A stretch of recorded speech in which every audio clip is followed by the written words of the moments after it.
একটা 6 মাসের ছোট বাচ্চা রাত হলে হেঁটে হেঁটে বাইরে যায়। শুধু কি তাই, বাচ্চাটা একটা নারী কণ্ঠে কথা বলে। আপনারা হয়তো অবাক হচ্ছেন, তাই না? হ্যাঁ, আপনাদের মতো আমিও অবাক হচ্ছি কথাটা শুনে। এই যে অবাক করা ছোট বাচ্চাটির কথা বলছি, এই ছোট ছেলে বাচ্চাটা আমার আপন মামাতো ভাই। ও কিছুদিন ধরে এরকম আচরণ করার ফলে তাদের গ্রামে অনেকেই ওকে দেখে ভিড় জমাচ্ছে। আমার মা আমাকে ফোনে একটু আগে এসব বলল। মা মামা বাড়িতে। মায়ের কথায় আমি অবাক হয়ে বললাম, দূর, এসব আবার হয় নাকি? 6 মাসে একটা বাচ্চা কীভাবে কথা বলে, কীভাবে হাঁটবে? এই বয়সের বাচ্চারা তো ভালো মতো হামাগুড়ি দিতে পারে না, হাঁটবে কীভাবে? আমার কথার জবাবে মা বললেন, আরে বিশ্বাস কর, এরকম ঘটনাই ঘটেছে। আমিও তো তোর বাবা নিজের চোখে দেখেছি। বাচ্চাটির এরকম আচরণে বাড়ির মধ্যে তো ভিড় পড়ে গেছে মানুষের। দূর দূরান্ত থেকে মানুষ আসছে দেখতে। তোর বিশ্বাস না হলে আয়, এসে দেখে যা। মায়ের কথায় কেমন একটা কৌতূহল হলো, ইচ্ছে হলো চলে যায়। ভাবনা মতো কিছুক্ষণ পর রওনা করলাম মামা বাড়ির দিকে। আমার মামা বাড়ি বেশি দূরে নয়, পাশের গ্রামেই বাড়ি, হেঁটে হেঁটে যেতে পারবো। মনের মধ্যে কৌতূহল নিয়ে বেশ কিছুক্ষণ পরে আমি পৌঁছে গেলাম মামা বাড়িতে।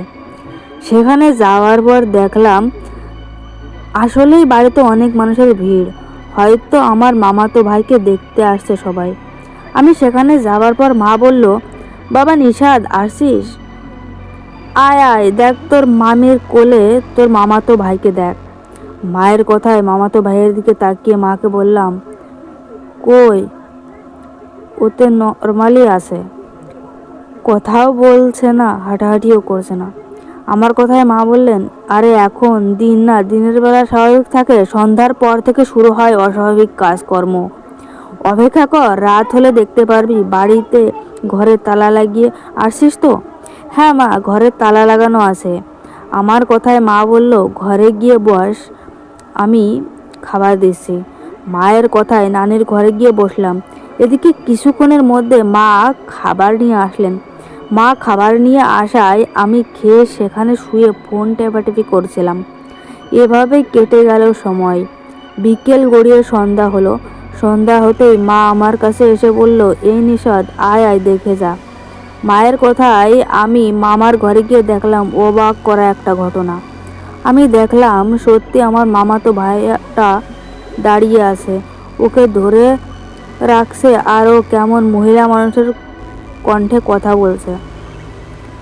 ওর এমন অবস্থা দেখে কেউ কেউ বলছে একে মনে হয় কোনো ডাইনি ধরেছে। এদিকে আমি এসব দেখে মামাকে বললাম, মামা, ওকে দেখে তো স্বাভাবিক কিছু মনে হচ্ছে না। তুমি ওকে কোনো হুজুর বা কবিরাজের কাছে নিয়ে যাওনি?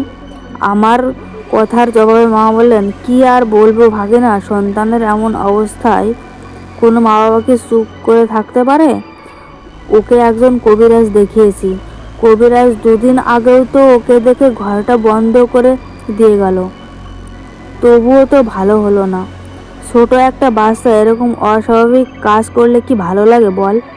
মামার কথায় আমি কিছুক্ষণ চুপ থেকে বললাম, মামা, আমি ওর জন্য একজন কবিরাজ নিয়ে আসছি। তুমি সালাম কবিরাজের নাম শুনেছো তো? আমাদের গ্রামে বাড়ি। আমি সালাম দাদুকে নিয়ে আসি। সালাম দাদু আসলে নিশ্চয়ই কোনো না কোনো সমাধান করবে। তো এভরিওয়ান, গল্পটা যদি এই পর্যন্ত ভালো লাগে তাহলে স্টোরি 2.0 চ্যানেলটিকে সাবস্ক্রাইব করে বেল আইকন অল অপশনে সেট করে রাখতে পারেন। ধন্যবাদ।